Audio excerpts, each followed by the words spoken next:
Yo, what's up, everybody? This LB here back with y'all with another one. Shout out to my brother Ticket TV, Mahoney Sports Podcast, and rest of the LDBC Lions Den basketball community, man. Let's get right into this, man. So, last night, some sad news came out as James Harris. What's up, Brandon? Y'all know him by the wrestler Kamala. Now, this was a guy I grew up watching back in the day. So he passed away at 70 years old. Now, it is unknown. It's not quite clear yet where he passed away from. There was rumors going out that he died from COVID-19. But I got to get some evidence to confirm that. But nevertheless, this is really sad to wake up to this news this morning. And shout out to Too Raw for TV, because Too Raw for TV talked about this on his channel last night. That's when I first learned about the whole idea or the whole situation regarding Kamala. What's up, John Howard? So, James Harris was an American professional wrestler, better known by the ring name Kamala, nicknamed the Ugandan Giant. Now, Kamala portrayed a fearsome and simple-minded Ugandan who wrestled barefoot in war paint and lion cloth and approached the ring wearing an African mask and carrying a spear and a shield. Now, he's best known for his time with the World Wrestling Federation when it was called that at the time during the mid 80s and early 90s. Now, James Harris was born on May 28, 1950 in Senatobia, Mississippi. He grew up in Coldwater, Mississippi, where his family owned a furniture store. He had 4 sisters. When he was around 4, his father was shot dead during a dice game, leaving the family impoverished. Now, as a youth, Harris worked as a sharecropper to help support his family. Now, Harris left high school in the 9th grade and became a habitual burglar. In 1967, local police suggested he should leave town. As Harris put it, back then, if you didn't leave like they said, you were found dead somewhere. Now, he relocated to Florida, where he drove trucks and picked fruit at age 25. He moved to Benton Harbor, Michigan, where he met wrestler Bobo Brazil. Now, Harris then began training as a wrestler under Brazil's friend Tiny Tim Hampton. He moved to Arkansas to continue training to escape the snow in Michigan. Now, Harris debuted in 1978 under the ring name Sugar Bear Harris. He spent most of his early career in the southern United States, also using the ring names Ugly Bear Harris and Big Jim Harris. His first manager was Percy Pringle. He won his first championship in NWA Tri-State in 1979, teamed with Oki Shinikia, or actually it's Oki Shikina, to win the NWA Tri-State Tag Team Championship. In 1980, Harris joined Southeastern Championship Wrestling as Bad News Harris, winning the NWA Southeastern Heavyweight Championship. Now, in 1981, Harris traveled to Europe for seasoning. Following a stint in Germany, he traveled to the United Kingdom, where he wrestled for joint promotion as the Mississippi Mauler, a character with some similarities to his future Kamala character. In June 1981, he competed for a tournament for the vacant WWA World Heavyweight Championship, losing to Wayne Bridges in the finale in Wembley Arena in London. Now, in 1982, he returned to Senatobia after sustaining a broken ankle while visiting his friend the Dream Machine at Mid-South Coliseum in nearby Memphis, Tennessee, to borrow ring attire. Now, during that time, he met the Continental Wrestling Association promoter Jerry Lawler, who offered him a job. Matter of fact, Jerry Lawler was the one that broke the news last night regarding Kamala. Okay. Now, Harris, Lawler, and Jerry Jarrett developed a character for Harris called Kamala, or Kamala, later adjusted to Kamala, drawing upon ideas for a character originally developed for Harris by the great Mephisto. The character was a vicious Ugandan headhunter with face and body paint copied from Frank Frazetta painting. His backstory was that of a former bodyguard of disposed president of Uganda, Idi Amin, who had been discovered by J.J. Dillon, during an excursion to Africa. A promotional vigilante aired on WMC TV, featuring a spear-wielding Kamala seemingly emerging from a steamy African jungle. The vignette was actually filmed on Jared's farm in Henderson, Tennessee, with the steam effect created using dry ice. To establish Kamala as a monstrous character, Jared instructed him to wrestle in a brawling style with chops and biting. To preserve kayfabe, he wore robes and refused to speak English while in public Memphis. Now, Kamala made his debut in CWA in May 1982 with Dillon as his manager, losing to Lawler by disqualification in a match that sold out the Mid-South Coliseum. In June, he defeated Lawler for the AWA Southern Heavyweight Championship, which he held until August that year. Towards the end, he feuded with the imposter Kamala too. Now, in late 1982, Kamala began wrestling for Bill Watts' Mid-South Wrestling Promotion. He was managed by Skandal Akbar and Friday, originally trained by Buddy Wayne, then by Frank Dalton, forming part of Akbar's villainous Devastation Incorporated stable. In April 1983, he wrestled Andre the Giant in a highly promoted bout at the Louisiana Superdome. During 1983, he faced the Junkyard Dog in a series of Battle of the Monsters matches. Rest in peace to Andre the Giant and the Junkyard Dog. Now, in March 1983, Kamala debuted in the Dallas, Texas-based World Class Championship Wrestling promotion. That promotion was actually owned by the Von Erichs. In October that year, he challenged Harley Race for the NWA Heavyweight Championship, losing by disqualification. In that same month, he began a lengthy feud with the Von Erich family, repeatedly facing brothers David, Kerry, and Kevin. In May 1984, he faced the Great Kabuki at the David Von Erich Memorial Parade of Champions, a tribute to David, who had died suddenly in February. Now, Kamala continued to appear regularly with World Class Championship Wrestling until late 1985. I used to watch World Class Championship Wrestling back in the day as well. Shout out to Cal the Animal, and shout out to my boy Too Raw for TV in the building. You want to come in, Too Raw? I'm going to put the link in there. You can come in. We can chop it up about Kamala. We talk about your favorite times, your favorite matches with him.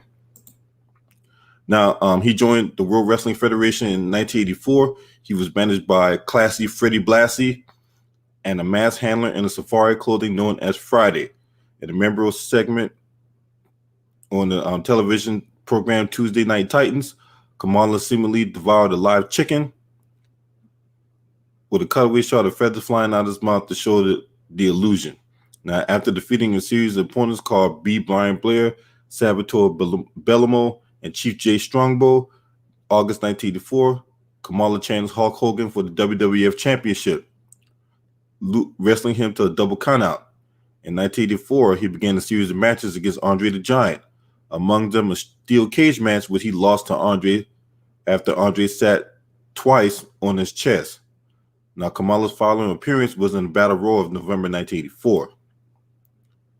From 1984 to 1986, after leaving WWF, he went on to appear with multiple promotions around the United States and Canada. Throughout 1985, he wrestled for Minneapolis, Minnesota-based American Wrestling Association. He established as a monster by winning a series of handicap matches. He feuded with Sergeant Slaughter, who he defeated in the Ugandan death match, but lost in a boot camp steel cage match later on in June. At the Supercard in 1985, Kamala lost to Jerry Blackwell in a body slam challenge. Towards the end of that year, he repeatedly challenged Rick Martel for the AWA Heavyweight Championship, but failed to win it. Shout out to the Queen Stephanie Dudes in the building. What's up, Too Raw? Hey, what's up, man? Hey, man, I appreciate you for putting that video out. I woke up and saw your video this morning about Kamala. Yeah, it saddened me, man. I was, periodically I'll just be looking to see like if there's something in the news trending, and I saw that he had passed away, and it just was sad because I know in the last the last 10 years of his life, he's really been in bad shape physically. Right. And, I read that he had almost died 3 years ago. He wasn't expected. He was hospitalized and wasn't expected to make it. But he, being the fighter that he is, he made it. But I don't know if you know this, but apparently he died of coronavirus. Yeah, that's I saw your I saw the I think I saw you put that in the comment section. Yeah, I saw that later on after I uploaded it and I was reading about it. He supposedly was going for weekly dialysis, and they think that he contracted it during one of those visits, and he progressively got sicker in the hospital. And he went to cardiac arrest. So it's sad, man. Yeah, man. Yeah, man. So he also returned to WWF in 1986. He did a year there. He from 86 to 87, he faced Hulk Hogan in a series of matches for the WWF Championship. He also formed a tag team with Wild Samoa Sika. He also began a feud with Jake Roberts, with Jake Roberts repeatedly exploited Kamala's purported fear of snakes. He also was under Mr. Fuji at that time, and Mr. Fuji was a longtime heel manager. Mr. Fuji has managed countless number of superstars in the WWF. He was up there with Bobby Heenan.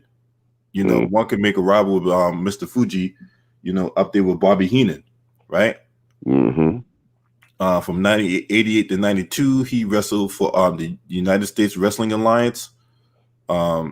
He also went to World Class Championship Wrestling, where he feuded with the Von Erichs again. The program shut down in 1989, and then he returned to Japan with Abdullah the Butcher. He also worked for the Consuelo Mundial Lucha Libre in Mexico. He also,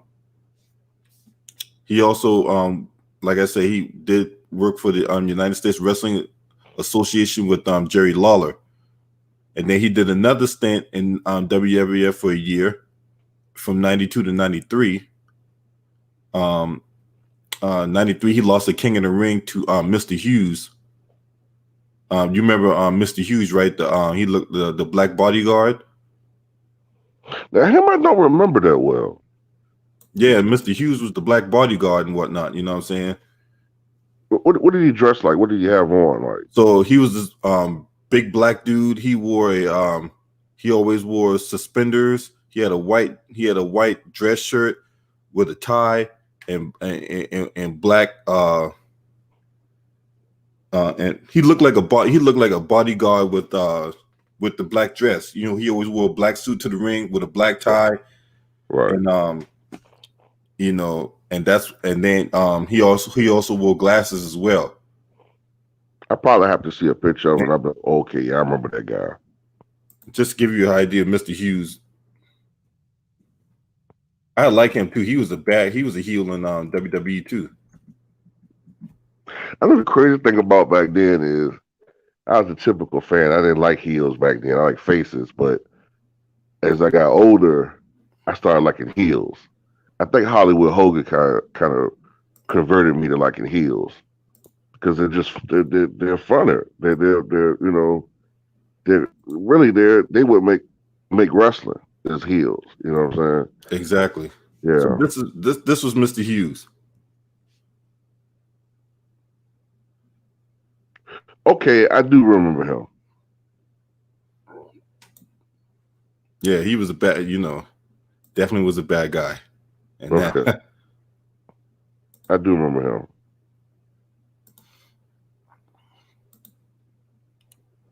So yeah, and he also went to WCW in 90 after a semi-retirement for 2 years.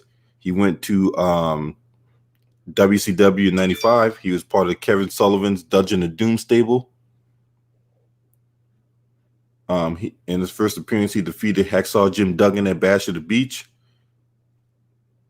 He lost to Hogan at Clash of the Champions 31, and he was also part of Dungeon of Doom team at Fall Brawl.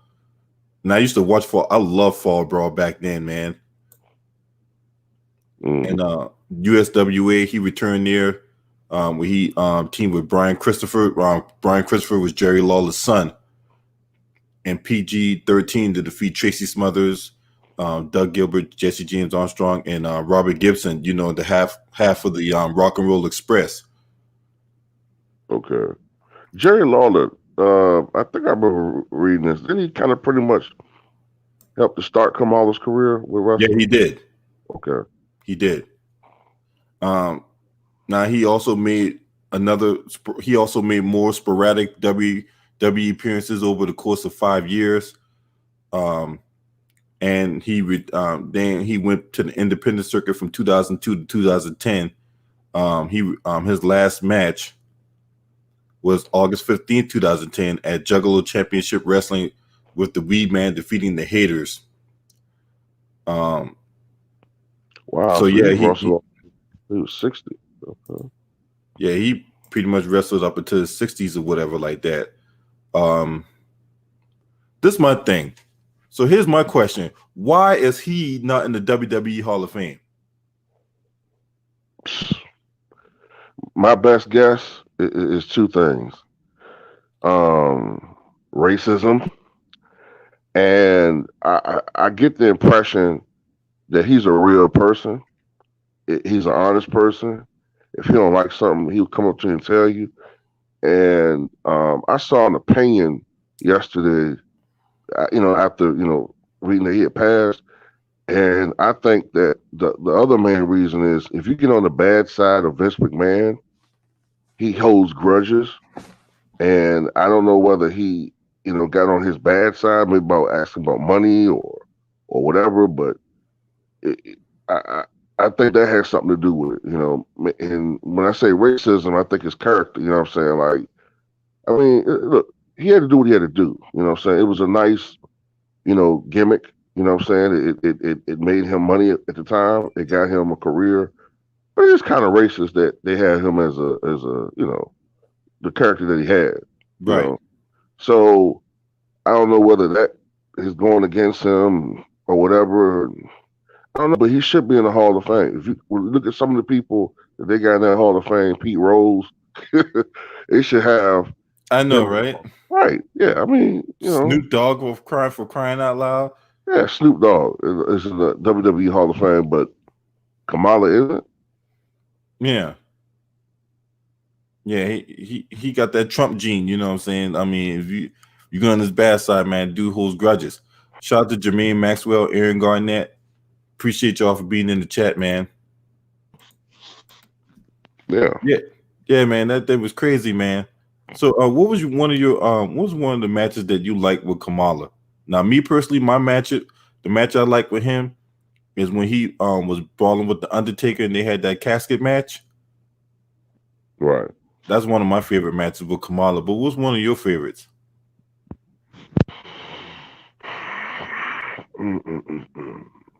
Probably that one where he fought Hogan, but but back then I wasn't as big a wrestling fan. My brother was, but I do remember when he fought Hogan, but I can't remember what year it was. It had to be in the 80s. Yeah, it was like around 85. Yeah, so I was like 5, 6 years old. So I remember watching it, but I wasn't a huge wrestling fan. But I do remember the Undertaker match, because that was a pay-per-view junk, if I'm not mistaken, right? Well, pay per view. No, that map. It was on. It wasn't 85. It was 84. Well, before there was pay per view, it was on closed circuit television. Well, I mean the Undertaker match. Yeah, the Undertaker. Yeah, that match was on pay per view. Yeah, pay-per-view. Yeah. Now I do remember. I remember the Undertaker match more vividly because I'm a bit older. But as far as like his iconic matches, is probably more in the mid to late 80s. Right. Like I said, I kind of remember the Hulk Hogan one a little bit, but not real vivid. But I do, like I said, I do remember the Undertaker match. I think that was taken. So I do remember that one. But it's like with Kamala, I don't know. It's like he had some signature matches, but it's like I don't know. It's like for some reason I remember him kind of fighting like, you know, like, I don't know, like it's like I don't remember him consistently always fighting the top tier guys all the time. Like they always kind of had him sometimes fighting like those C level and B minus level fighters, wrestlers a lot. And from time to time, they would have him fighting a top tier guy like Hogan or maybe Savage or like later on Undertaker or something like that. But that's what I remember most about Kamala. I don't know if you kind of have the same opinion. Yeah, I remember. Yeah, I see that too. You know what I'm saying? Yeah, he did talk about he did fight some C level fighters. I mean, his matter of fact, the pinnacle was when he fought Hulk Hogan. You know, because Hulk Right, you know Hogan what was I'm saying? like, Like the other like a lot of other wrestlers, I can remember a lot of key matches with Kamala. I remember some, but it's like more than often. I just remember him being going to the matched up ring, beating up against jobbers and shit. right jobbers. That's the best term for it. I remember him fighting a lot of jobbers, Yeah, and I don't know whether that hurts him as far as WWE Hall of Fame, but just the gimmick alone, just his gimmick alone should put him in the Hall of Fame because you had so many copycats after that. Like remember the guy that later on in WWE, I think it was he used to eat worms or something, the Boogeyman. oh yeah, the Boogeyman. Yeah, Man. Yeah, that's to me just like a rip off of Kamala a little bit. Yeah. yeah. To me, yeah, that yeah. In a way, you kind of right about that there too, Raw. What's up, Aaron? What's up, brother LB? What's up, brother Two Raw? How y'all doing this morning? What's up, man? We're What's doing going pretty on, good. man? You know what I'm saying? We chilling, man. Go ahead. What you think about Kamala, man? You know, it's very unfortunate that brother Kamala has passed away.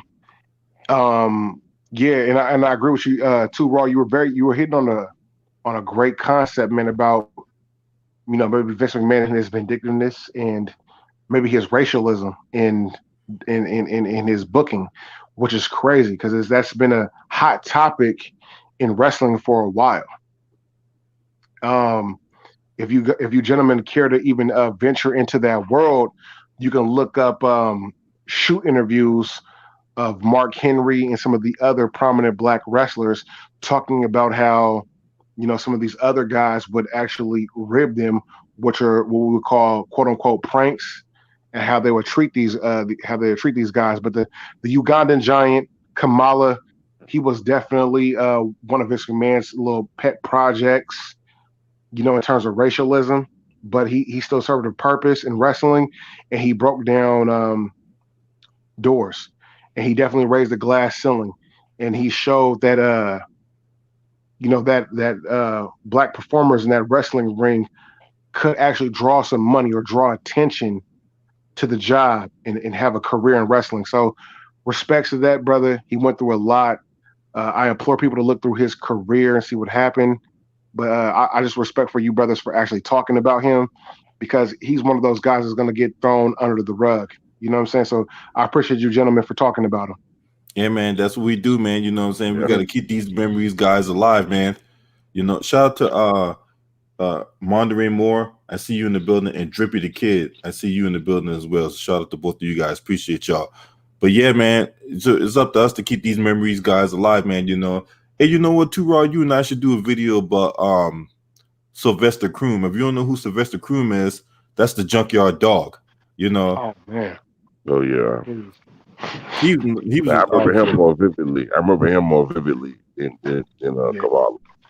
yeah, you know, the Junkyard Dog. He actually went to the WWE Hall of Fame a few years ago, and so it was him, and then there's another wrestler by the name of Coco Beware that Yep. we should talk about as well. I mean, those are the people that paved the way for these black wrestlers, for these lot of wrestlers that's out nowadays as well. But you know, before they say Stephanie Deuce said the fans started a GoFundMe to pay for his medical bills. Yes, they did. They did the same thing for Jake the Snake Roberts as well. Yeah. Yeah, so when it comes to these individuals, right? You know, before Kofi Kingston won the WWE Championship, right? You know that before him, you know that a lot of people say The Rock. you know, because the Roth was supposed to be half black or whatever like that, right?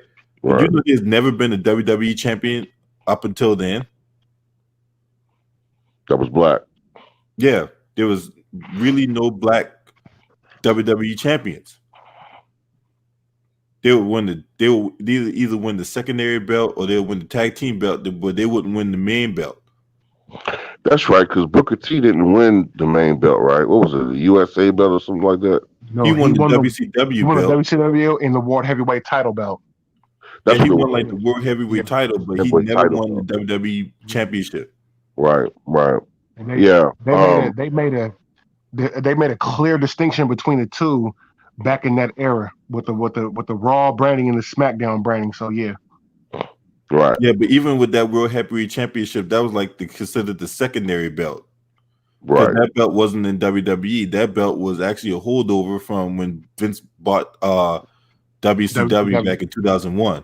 Right. May I interject one point? May I interject one point, brothers? That was because that way before the Monday Night Wars between WCW and the WWF at the time, Ric Flair in the early '90s, and this is a little bit before my time. Ric Flair had actually taken that title belt to WWF, and he was on their television. He was actually a part of their system. He had kind of had a problem with WCW, so you know Vince McMahon, being being the vindictive bastard that he is, just really want to stick it to WCW at all costs. So that was back in like 93, like 92, 93. And I was born in 88. So I didn't really get to see much of those matches. But Ric Flair was a part of the system back then. And he brought the title over there. That was more so about the Monday Night Wars and not necessarily a black or white thing. Vince McMahon he couldn't stand WCW being successful. He buried a lot of guys from WCW, not just Booker T. You know what I'm saying? He buried a lot of guys, even products that were actually participated in WWF matches, like Scott Steiner when they came over to wrestling. You know, he got buried. Goldberg got buried. Sting never came over to WCW. Look, he did the Diamond Dallas Page. But yeah, you know, it was very, you know, Vince McMahon is a weirdo, period. Bottom line, he's still a weirdo.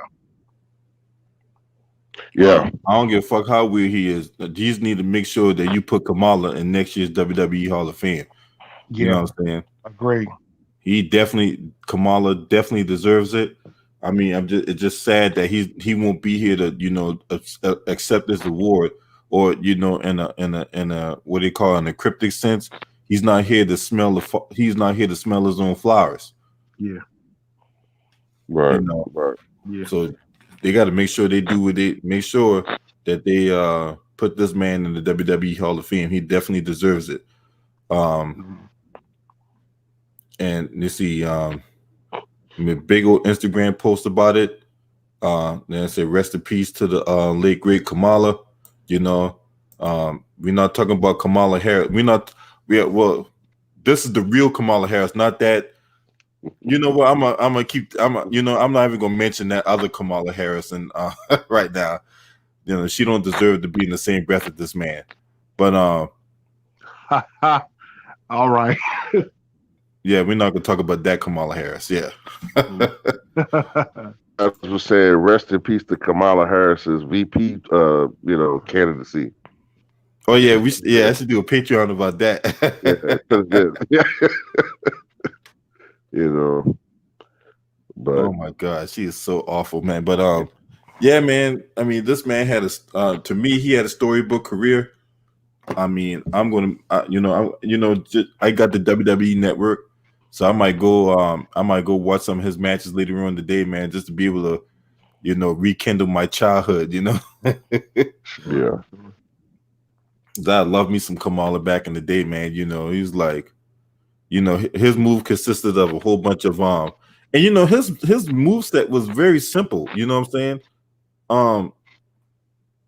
His moveset was very simple. He used a whole bunch of chops and kicks and stuff like that. You know, that his moveset was very simple. Right. God damn, too wrong. Right. And I'm like, no, trying to put you back on the stream, man, it keeps kicking you out for some reason. Man, that's YouTube, bro. YouTube. Excuse me for both of you gentlemen, because shout out to Ticket TV. I've started following guys via Ticket TV. Hey man, it's hard actually catching you guys going live or even your content. YouTube has a problem with this LDBC community, and I just want to say salute to you gentlemen. I love the work that you're doing. I'm a staunch supporter, and every time I can catch a stream or a feed or support your videos, I'm gonna be there, bro. I support what you guys are doing, and LB, thank you for doing this right here, man. Doing this with Kamala and just a black performer in wrestling, man. This is dope for real. Yeah, man. This is really dope, man.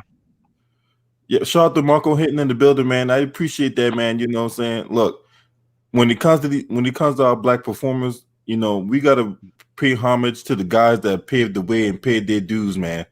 You know, because this is what I always say, right? True death.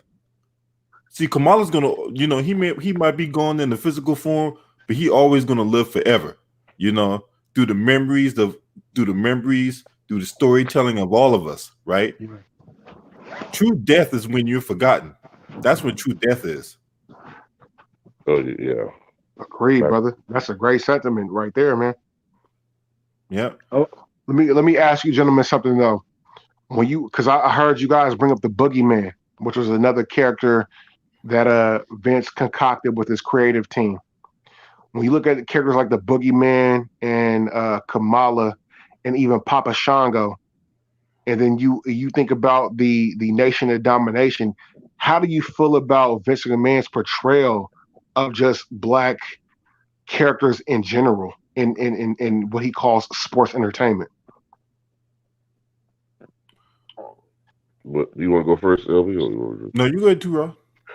I mean, if this was 1977, 1984, 85, you know, you can kind of. I'm not saying that it would be right, but you kind of understand it. You know, that was the mindset back then. But the Boogeyman character at the time, you know, I wasn't as conscious. I used to think it was kind of funny, a little gross. But as I got older, I'm like, wait a minute, man. Why is Vince Carter still? I mean, why is Vince McMahon still making characters like this? Like, this is 2004. This is, you know, this is now 2020. Like, when you look at it, WWE, you know, and Vince McMahon, he's really behind. Like when it comes to, you know, the portrayal of African American characters. Like I noticed, like with a lot of characters, it's either that type of monstrous portrayal, or it's this streetwise character, or it's a play on racial stereotypes when it comes to a lot of black characters in WWE. And a lot of it's because of Vince McMahon's racism. You know what I'm saying? And in a lot of ways, he is similar to Donald Trump. Yeah, they're good buddies. Yeah, they are. Him and Donald Trump are good buddies. Matter of fact, Battle of the Billionaires. Yeah, the Battle of the Billionaires. When Trump was president, you know, Vince McMahon's wife, Linda, was the head of the Small Business Administration. She is now part of his reelection campaign, or she part of his reelection committee. You see, they're really good friends. Donald Trump and Vince McMahon are really good friends. Yeah. Yep. Crime Time. They've donated Crime Time. As much as I love that tag team, that was probably the most disrespectful thing that Vince McMahon has ever done. Yeah. To me, at least that Brooklyn.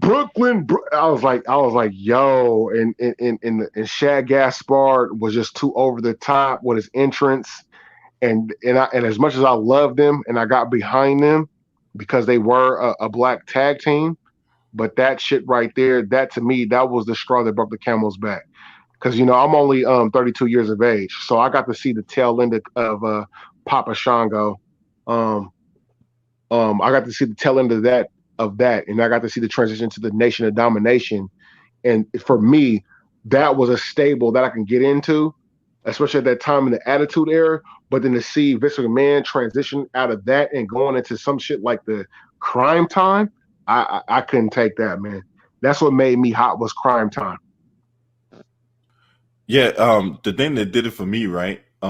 You know how anytime a black athlete comes out, because anytime the black athlete come out, they always make them out to be whether it be a pimp or a dancer or something like that. What they do with the camera, they always move the camera like this and shit. And that really got under my skin whenever they do that, man. Shout out to the Queen Juanetta Thomas in the building.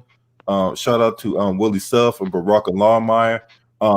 For those of you who don't know, the Godfather and Papa Shango and Kama, they all played by the same individual, Charles Wright. Yep. Preach, brother. He was the WWE repackaged him like about 3-4 times. And he was part of the Nation of Domination at one point or another. He sure was. But look what they did to characters like Vince McMahon has a weird ass, he has a man fetish. So let's go to our Pacific Islander brethren. Look what he did with Rikishi and how he repackaged him into becoming Rikishi and doing that stink face move. And that shit was just terrible. You know what I'm saying? Like he just putting his ass on wrestlers' faces for a while, black or white. I really didn't think that shit was cool after I got older that a grown man was sitting on another man's face. You know what I'm saying? But that was another one of those Attitude Era concoctions that Vince McMahon contrived. And it's just like, this dude is a real deviant. You know what I'm saying? And that's what he thought of colored wrestlers. You know what I'm saying? That shit was crazy.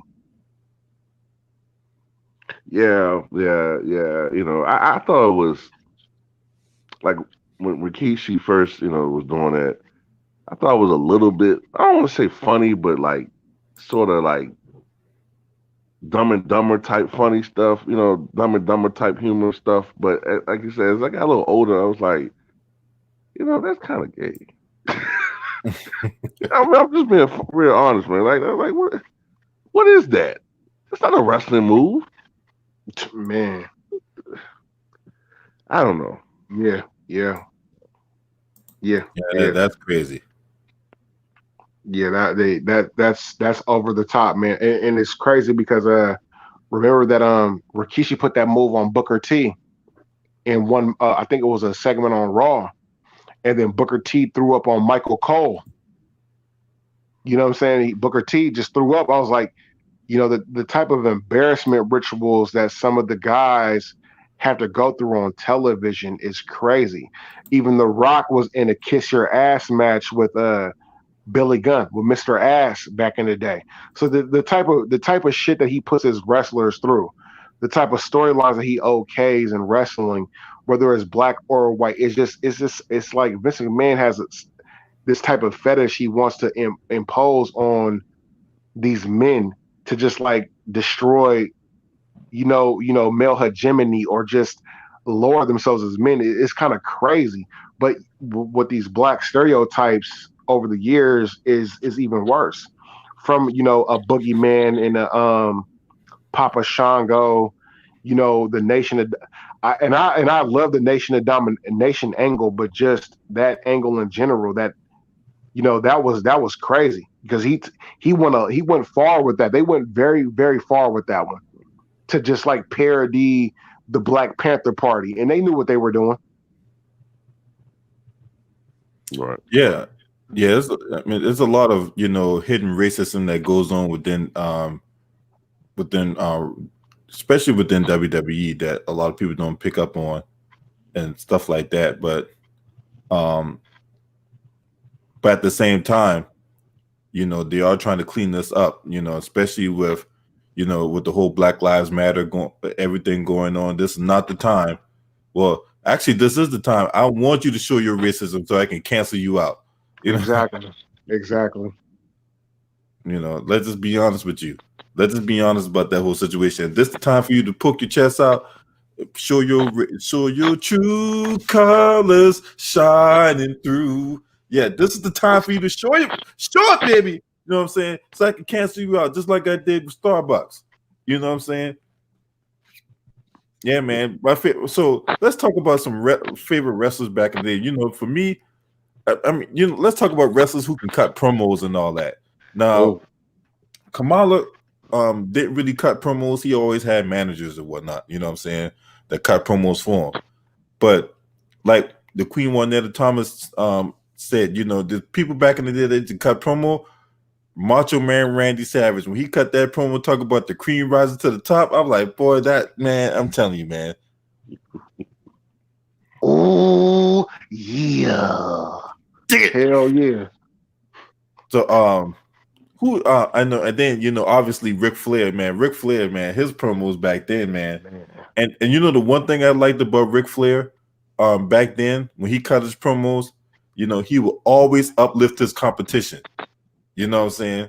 Right. He would always uplift his competition during his promos, and I figured that was one of the driving forces of why the NWA and WCW, when it was in this embryo stages, was really great. You know what I'm saying? The WWE, to his detriment, they always promoted Hulk Hogan as his top star, right? Right. Yeah, the Ultimate Warrior won the championship at one point or another, but did people really get behind the Ultimate Warrior? Did they really get behind the Ultimate Warrior? No. Because there was there was lingering beef between the Ultimate Warrior and Vince McMahon. The Ultimate Warrior was another one that would cut promos, but sometimes them promos didn't make no sense. No, Yeah, for real. no, I never thought the Ultimate Warrior was the best at cutting promos. I thought another guy that was great at cutting promos was Jake the Snake Roberts. Agreed. Oh yeah, his promos would make you wonder. His promos leave you like there's always that intimidation factor when it came to his promos. Right. Yeah, Dusty Rhodes was another guy that was a really good promo guy. Yeah, Dusty Rhodes. That's a lost art, because now, from what I understand, they have writers that do everything for them, and like the wrestlers don't have the creativity, to cut promos.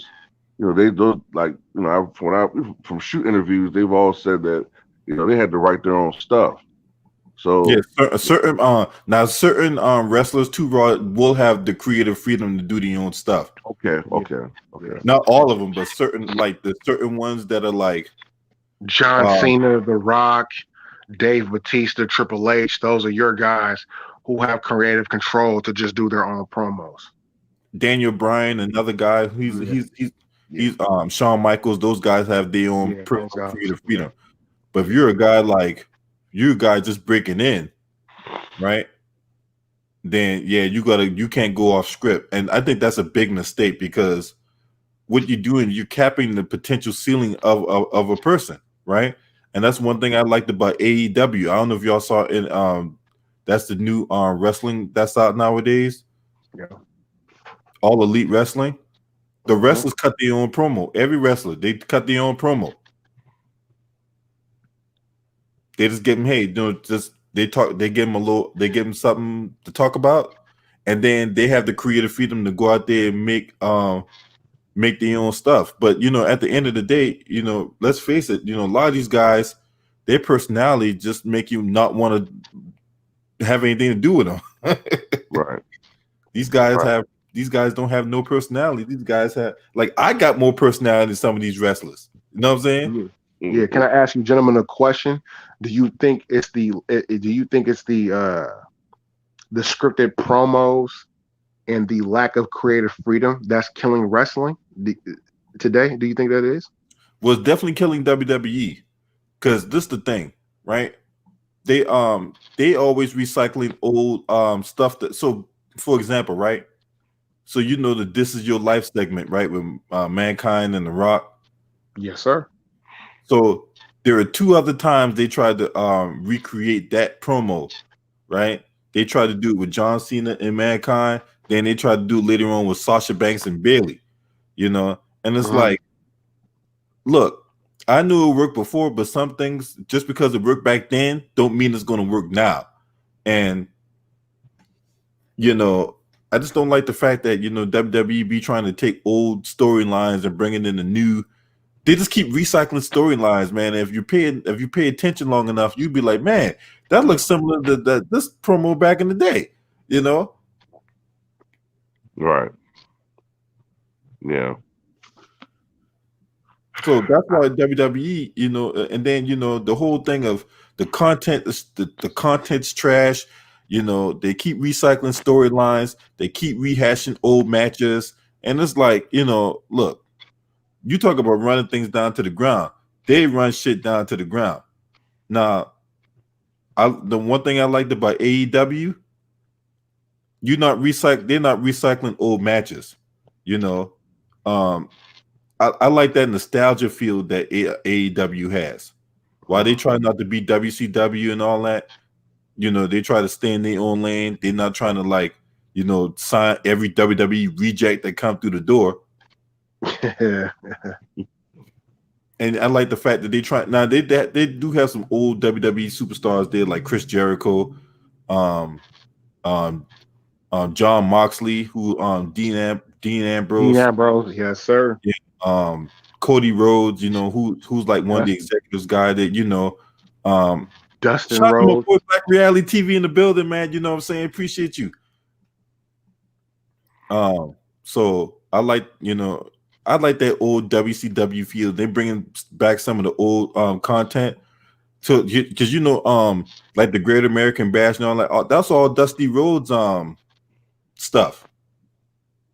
Fall Brawl, all those pay-per-view matches that WCW has, Super Brawl and all that.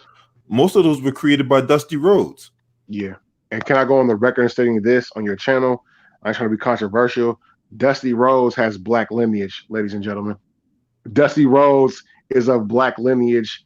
People need to understand that if we want to call him, he's not really what you want to call a real black champion, but he does have black lineage. And shout out to his sons, Cody and Dustin, aka Gold Dust and Cody Rhodes. They're carrying on his lineage. They're doing a great job in that wrestling ring, man. They come from a great wrestling family. And I was saying that because I wanted to be a wrestler back in my day, and I trained, and it fell through. But yeah, I just wanted to throw that out there.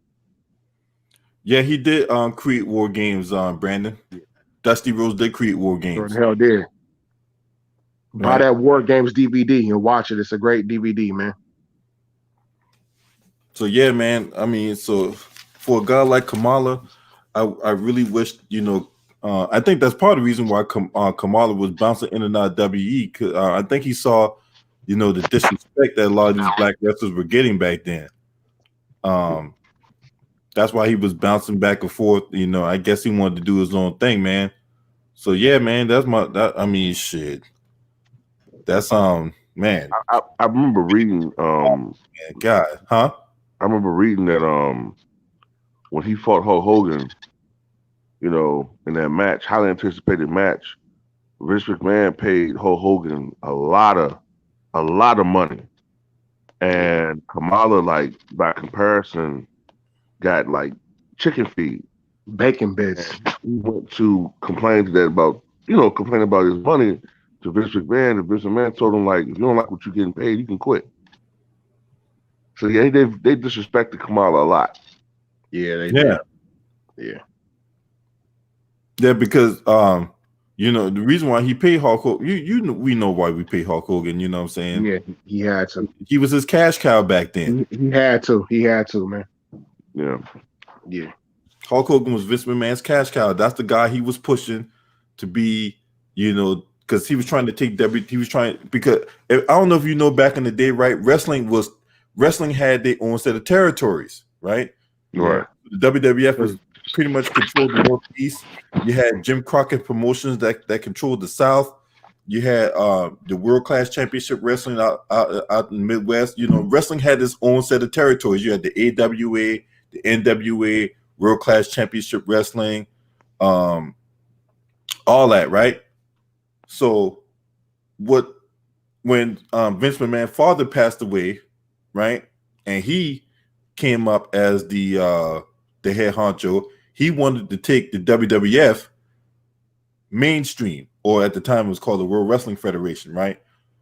He wanted to take it mainstream. He wanted to make this global product, right? Mm-hmm. Yeah, Hulk Hogan was overrated. If you look at his moveset, I mean, what did he do that was really good? He hulked up, did a couple leg drops, 1, 2, 3, big deal, right? So he wanted to take it global, and it was a risky business. It was risky at the time, you know. Back in '85, they came up with WrestleMania, the first WrestleMania, whatever, and it was on closed circuit television. This was before pay-per-view, right? Now, if anybody that grew up back in the '80s knew about closed circuit television, which means you had to go to the movie theater and watch this thing if you really wanted to see it. Mm-hmm. Now, the first pay-per-view was in 1987 from WrestleMania 3. I think that was the first pay-per-view. That's the one that drew like 90,000 people at the Overdome. But if you go back to the first WrestleMania, that was like, okay, this where they went all in, right? This where they went like all in. So when if this one faltered, WWF pretty much was gonna go out the window. Right. And then back in the 90s, when they had the Monday Night Wars or whatever like that, WWE was on the brink of going out of business as well. Until they created guys like Stone Cold, until they created guys like The Rock and D-Generation X and all that. That would save them. Triple H and yeah. Nobody was watching WWE back then. Hell, there was a period of time where I stopped watching wrestling. You know what I'm saying? Yeah. I probably be like I stopped watching for like good 3 years. Yeah, I kind of, like I do remember that time period when they sucked, like 90, to me, like maybe 95, 96, 97 maybe. And then, that's when WCW had an NWO, but then they overkilled with it. It got kind of whack because everybody wanted to join the NWO. They had different factions, the Wolf Pack, and like everybody was the NWO, and they had the same tired storylines. I just started checking out, because they were getting monotonous. I just started checking out WWE again, and then I started noticing, hey man, they got some good matches over here now. Oh man, who's this dude? Stone Cold? Oh man, this dude, they start, like you said, they start having different characters and Degeneration X, and then you turn back to WCW and they have the same tired bullcrap. So then I started, watching WWE again. Yeah. That's the same thing too, man. I'm right there with you on that, homie. You know what I'm saying? I used to, and sometimes I would still watch those old matches, man. Like for me, like, they got SummerSlam coming up. I would watch some of those old SummerSlam matches from back in the day, man, back in the early 90s and whatnot. Mm-hmm. Now, the main downfall with WCW was they relied on, WWE rejects, right? They will push those guys, but like Black Reality said, they didn't know how to build like new stars. The only star they really built was Goldberg. Right. They had a crop of guys they could work around, whether it be Sting, Diamond Dallas Page, Goldberg, but they didn't like push any of the younger ones. They needed some of the younger ones to come up, right? You can't always have Hulk Hogan and Diesel and Razor Ramon and all these guys. Those guys, couldn't be around forever, and then they brought in Vince Russo with those bullshit storylines and all that, Yeah. post, pink slip on a pole match. I'm like, come on, man, come on. You can't come up with nothing better than that. And another thing that was maddening is you bring in what's his name? We just mentioned him earlier. Damn, what's going on with me today? The Hall of the brain. You bring in the brain. Oh, Bobby Heenan, yeah. Yeah. And you don't utilize him. You don't really use him. Not really. Hell, they like, had Paul Heyman at one point. Paul Lee Dangerously back in the day. Yeah. Yep. You ain't utilize him, man. If there's one person that knows how to evaluate talent, it's that dude. Yep. Between Jim Ross, Paul Heyman, and goddamn old Bobby the Brain Heenan, you had those guys in your promotion one time, man. Man, look. If that was, man, look. I did whatever I got to keep those guys around, man. You know what I'm saying? I know Bobby Heenan did an interview years ago. You might have seen it on YouTube. It was right before he was diagnosed with throat cancer. Mm-hmm. And because he was having problems with his throat in the video. But anyway, he was saying that he basically just checked it in after his first year there with WCW because he was tired of the people, like he would be giving his input. Because he said with WWE, excuse me, he would always give his input to Vince McMahon and other people, and they would respect what he had to say because they knew what he was talking about. But he said when he went over to WCW, and he would give his input about what they should be trying to like lean toward, or the direction they should go in, or what they should do with this storyline or these characters. He said they wouldn't listen at all to what he was saying. Like they was like basically acting like they would know it all. So he said like the last couple of years he was there, he was just doing it for a paycheck. Yeah. I mean, when you're doing it, I mean, if you're doing it for a paycheck, motherfuckers this day ain't doing it for the love of the sport. I mean, this is a dude who. But see, this is where corporate greed, money gets involved, and all that. So when you got that dynamic in play, then it's gonna make for a watered down product. And I mean, look at it. I mean, all the wrestlers we can talk about back in the day, man. Those matches between Sting and the Great Muta, the Great Muta who blow that green mist and shit. Yeah. Whether it be the guy that played Haku, he was in WCW back in the day. He was Meng, right?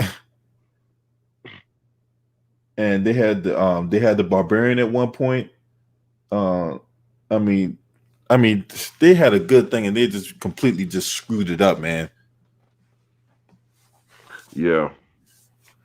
Yeah. When you think about it, that Haku, those characters are racist too. When you think about it now, man, like when I look at it now, I'm like, wow, man, like, a lot of these characters did not age well, man.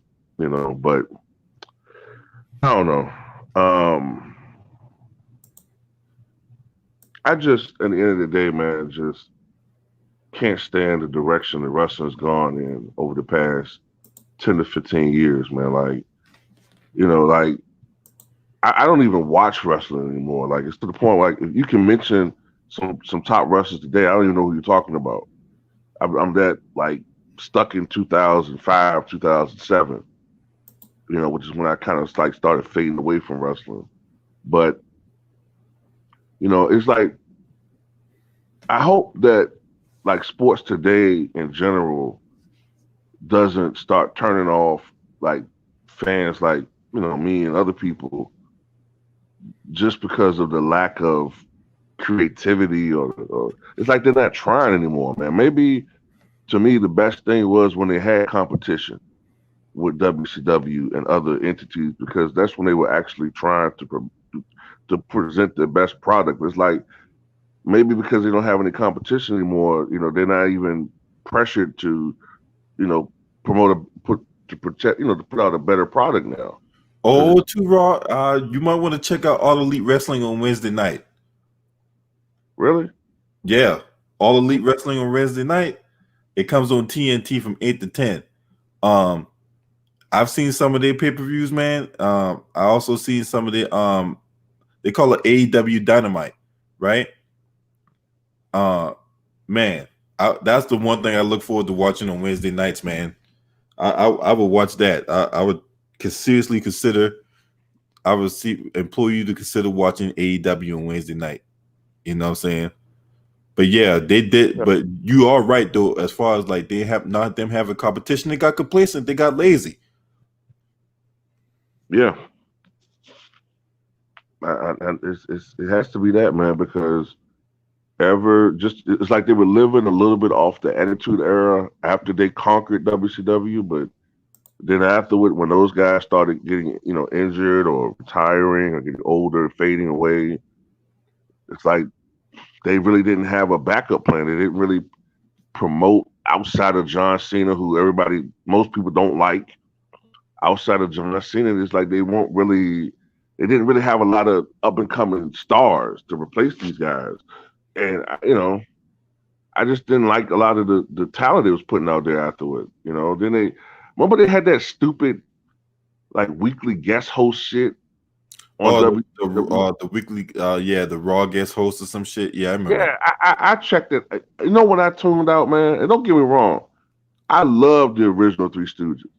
But when they had the Three Stooges as guest hosts, I said, what is this shit, man? What is this? Yeah, it got kind of gay. You know what I'm saying? I'm like, come on, man. What is this? Yeah, really. I was like, yeah, it was pretty bad, And now, but I don't know if you know too, Raw, when WWE went public or whatever like that, they have investors, so Mhm. so they really under the gun to put out quality content. You know what I'm saying? Especially with pressure from the networks like Fox and and and I said they got public. I just think they need to just do away with scripting, right? And it needs to be like an even playing field of you put two wrestlers on the storyline and let them one thing about this whole dynamic now with the whole pandemic, the global health crisis going on right now, one thing is hampering WWE and to a degree all elite wrestling is fan reactions, right? Right. But not all the but I know a lot of people say that, but to them I say this, right? WWE does not always listen to their fans. No. It's obviously they don't listen to their fans. Yeah, they don't listen to their fans. Now there'll be some times where they get it right by not listening to the fans, but a lot of other times they get it wrong. Whether it be bad timing, the wrong person, it's just what it is. What's up, Aaron? What's up, brother? Man, I don't know what happened. YouTube kicks me like when it comes to the whole LWC community, man.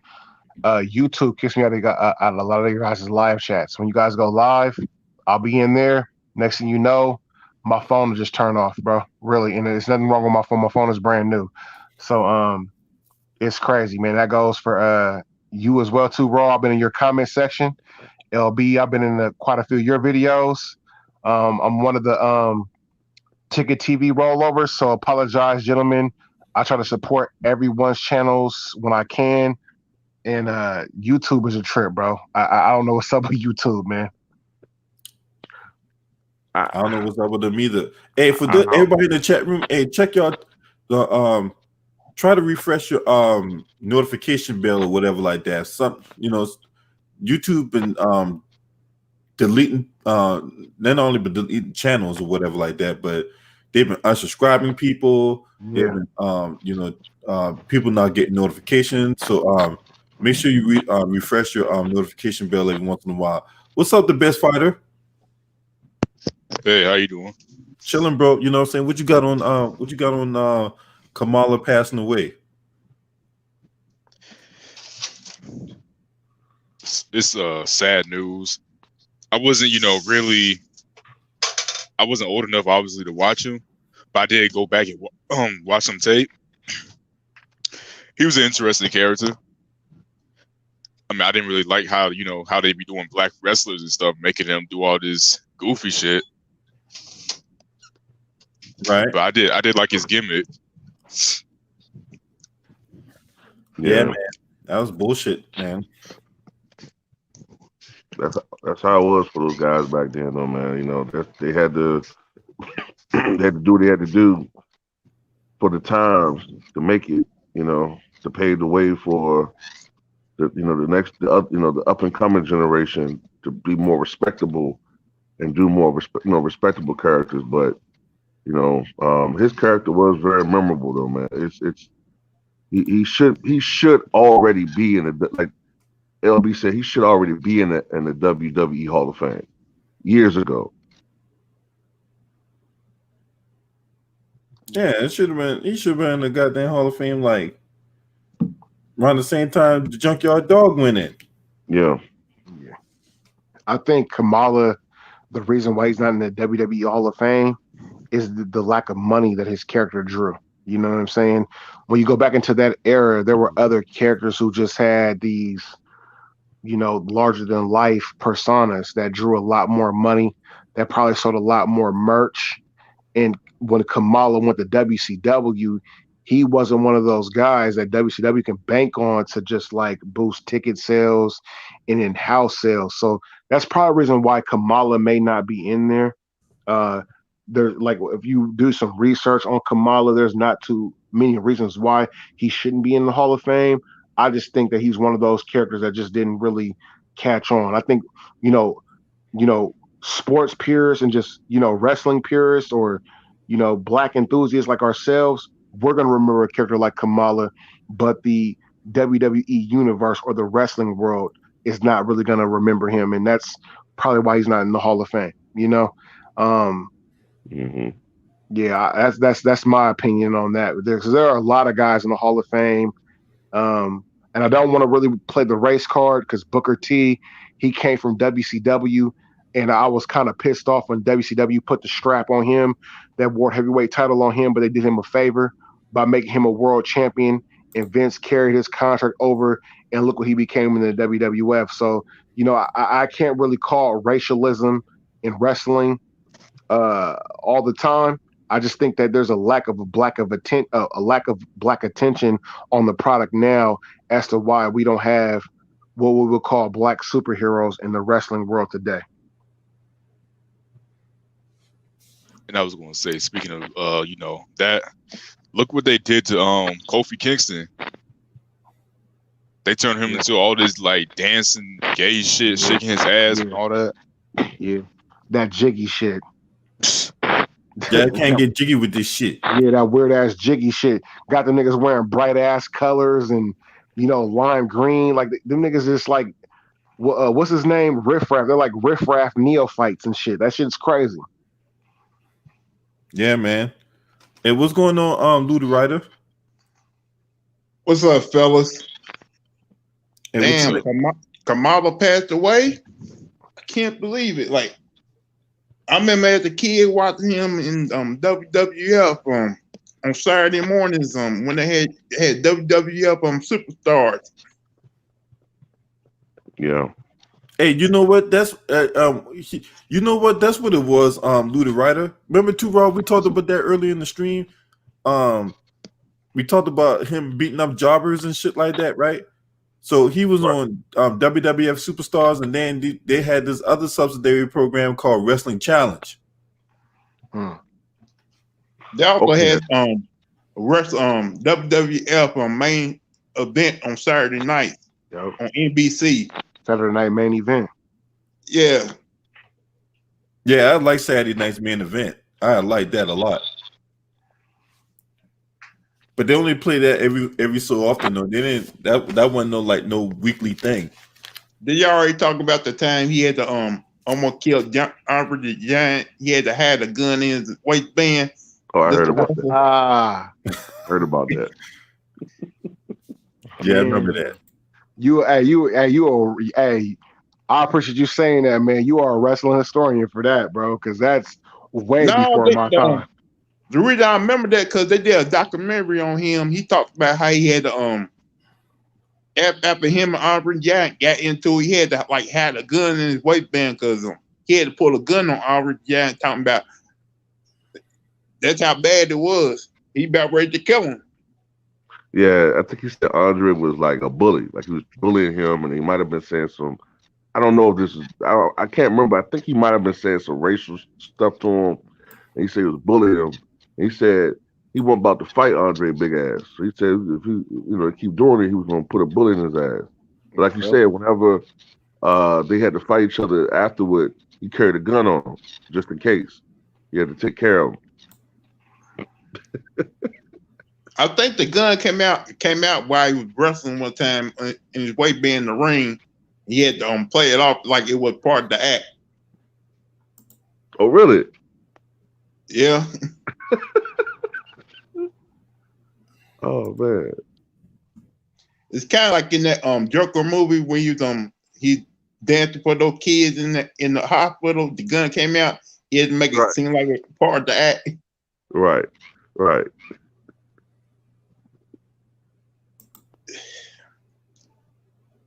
It's like a lot of things I remember him like the way I thought the way they used him in WWF was kind of weak.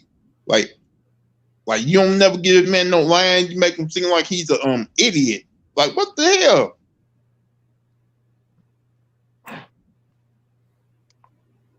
Yeah, that was bullshit. Yeah. That was terrible. I agree with you, brother.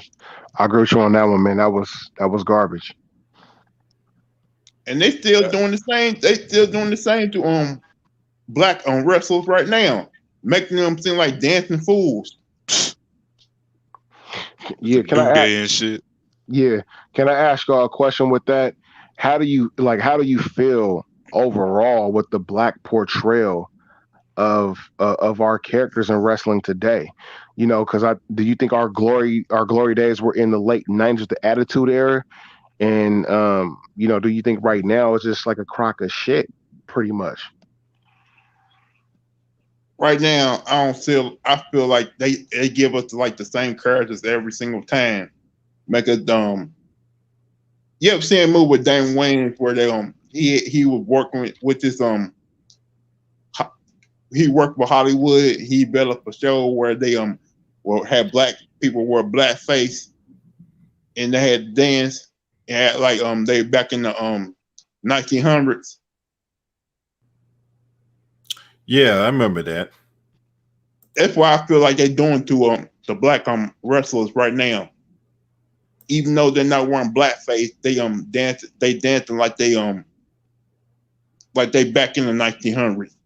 I don't think Vince McMahon actually really give respect to any of the black wrestlers right now or previous in the past. And make it seem like when Kobe Kingston became champion, I'm like, really? I don't know how many years he's been in the business, but it took him so many years just to win his championship belt. That was a joke. And, I heard. Oh, go ahead. And Bobby Lashley, the way they portray him, they almost seem like they portray him as one of those mad black man that in wrestling. Like almost seem like they gonna really focus on his career. Almost seem like Vince McMahon don't really want to move up black wrestlers in the company and nothing like that.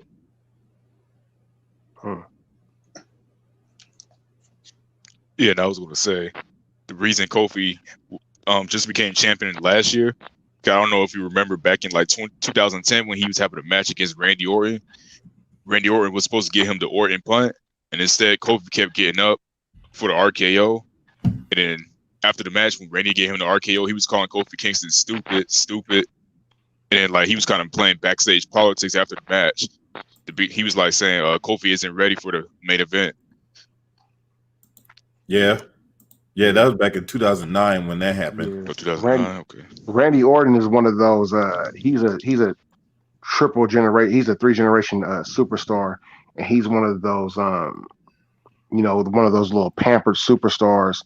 And he's a byproduct of the Triple H in the Ric Flair, pedigree. Randy Orton has got a lot of good talent fired or held them back, black or white. Because I remember there was a character by the name of Ken Kennedy who was a favorite back in the mid 2000s, and was blazing up the charts. And it was Randy Orton and pretty much John Cena who got that man fired. And he was a white man. So, Randy Orton's just an all around asshole in general. He's a drug addicted too. Yeah. You don't know how many times he's been suspended from WWE where he should have been fired plenty of times. Yep. Yeah. To me, Randy Orton, and I don't see what people really see in him. He's one of the most overrated superstars of the era. Like the RKO, like we didn't see that shit with DDP. You know what I'm saying? Like we had that with Diamond Dallas Page. Vince killed that shit during the invasion angle. DDP actually came out saying Randy stole his move, and everybody when Randy started doing that RKO, everybody was hyped just the same way they did DDP. They was hyped about that too. Yeah, they totally swiped that shit from DDP in WCW because Randy Orton's first finisher move was this overdrive shit that he got from a black wrestler. I think his name was Elix Skipper, and he was from WCW, and he was the first one I saw use that move called the overdrive. But hey, Randy Orton's just one of these wrestlers that's just so fucking phenomenal for some reason. Well, I think he's actually garbage. I think he's one of the fucking worst wrestlers of all time, honestly. I honestly do. I think he's garbage. But hey, hey, that's why I can't watch WWE now because the writing is terrible. The matches don't look great no more. Like, what the fuck am I watching this for? Like, I'm done with it. Shit is too corny. Corny, man. There you go, brother. Yeah, it's corny as fuck now. Saying no one watches that shit no more, man. To be honest with you, Well, when the boss come out, I gotta watch her because she still kind of look great. I got a question for y'all. Do y'all think because they never really considered The Rock's black side, the only time they really did was when he was with the Nation of Domination. So, do y'all count him as a black champion? Yes, I do. I have to, because The Rock came out and stated that he recognizes black side. And this was right before and after his father passed away. So with that being said, I will recognize him as a black champion. But Rock is one of those guys who transcends his status or transcends his position.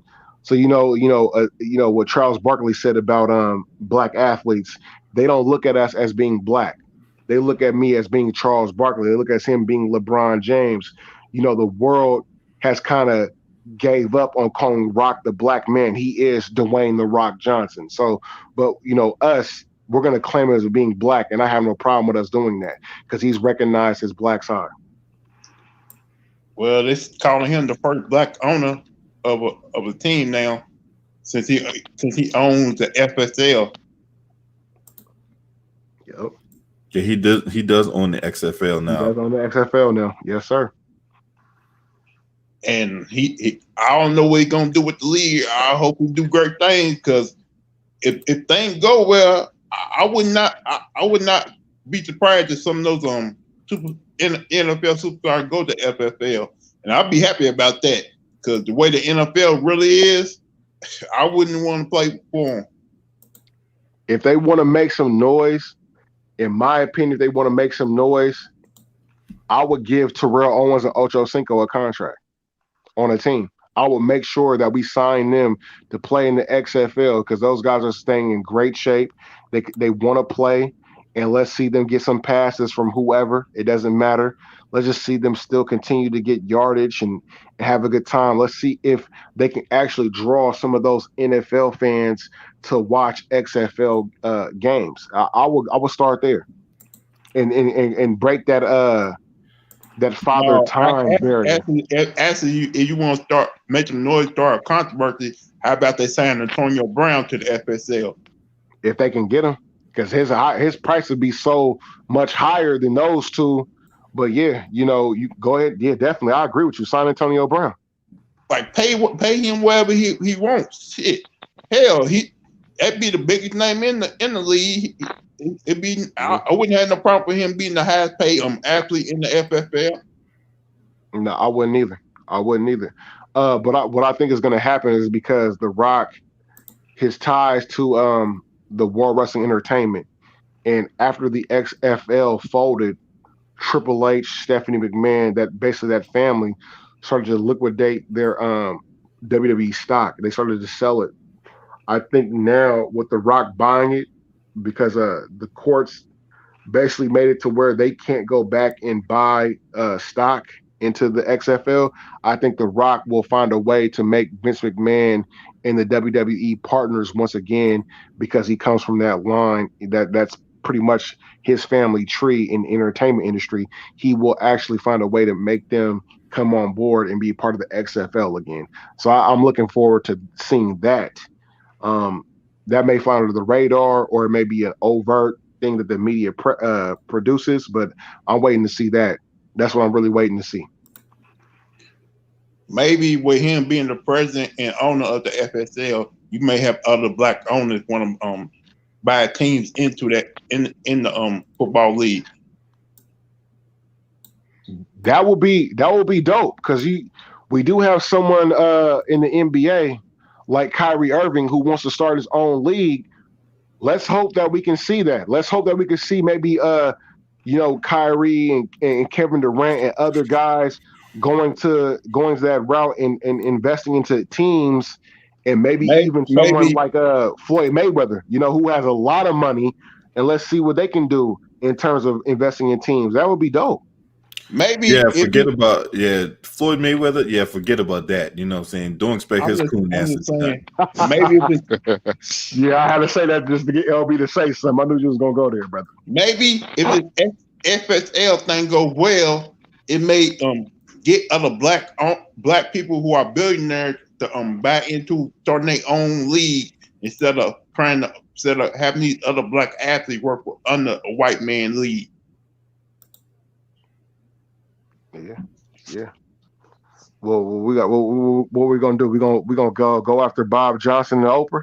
What we're gonna do? What we gonna start? Y'all do have a lot of clout right now in this media sphere. You know what I'm saying? So what we gonna do? We can't rely on going that way. So you need to stop that. We can't rely on Oprah because Oprah don't like black people.